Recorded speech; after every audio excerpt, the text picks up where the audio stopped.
Govt, founder of Mentaya Japanese cuisine, has intensified his critique of the Chinatown Business Association's rent practices and precinct management.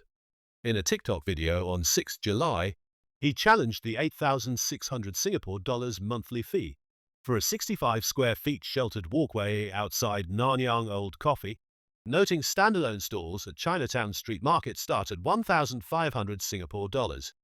Nanyang Old Coffee faces a legal demand of over 77,000 Singapore dollars in back rent and 5,500 Singapore dollars in legal fees. Koo urged greater public accountability and for government agencies to impose robust KPIs on the CBA. "There's no sorry, please give me back my rent on this quiet street," he warned.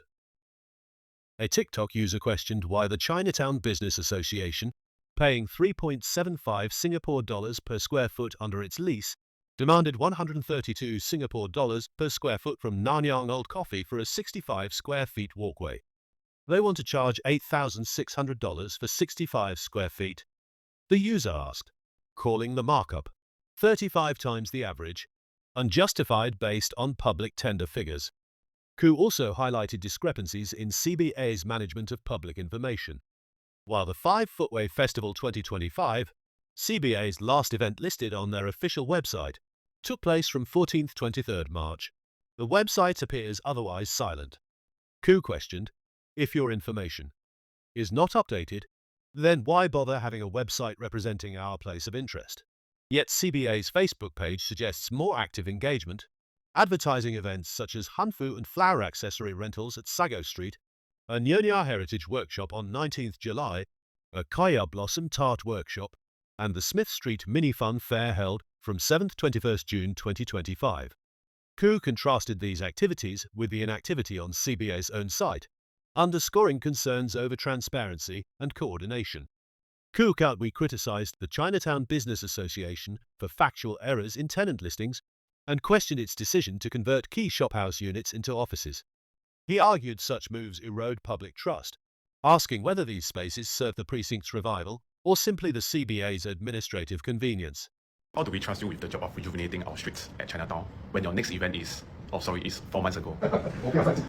Please plan something soon. If your information on your website are not updated, then why bother having a website representing our place of interest? Look at these units at Smith Street. They're not there anymore. If your advertised street booths with shelter, structure, lightings, and electricals are worth 1,005, and how on earth is this walkway 8,006? If a bare tiny walkway worth 8,006, how much should your non-profit office on Prime Shop House worth?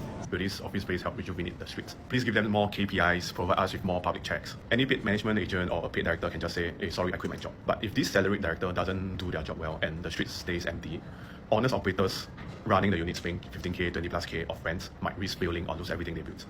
There's no sorry, please give me back my rent on this quiet street. Please authorities, do more to help those that wish to keep heritage and culture alive.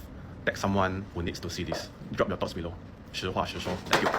The Singapore Land Authority awarded CBA a 5-year master tenant contract for 11 to 37 Smith Street, after it placed the second highest bid of 180,000 Singapore dollars, with plans to revitalize the area through heritage-focused lifestyle concepts, dining, and public space enhancements, in line with SLA's goals for cultural and urban renewal.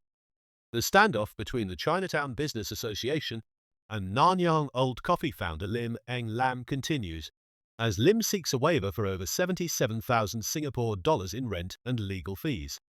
CBA says it made repeated contact since October 2024 and stresses managed spaces must be paid for. Lim, however, told Zhao Bao he cleared the walkway by 23rd June, just ahead of a court hearing. The long-used space, in place for over 15 years, has become a flashpoint for wider SME frustration.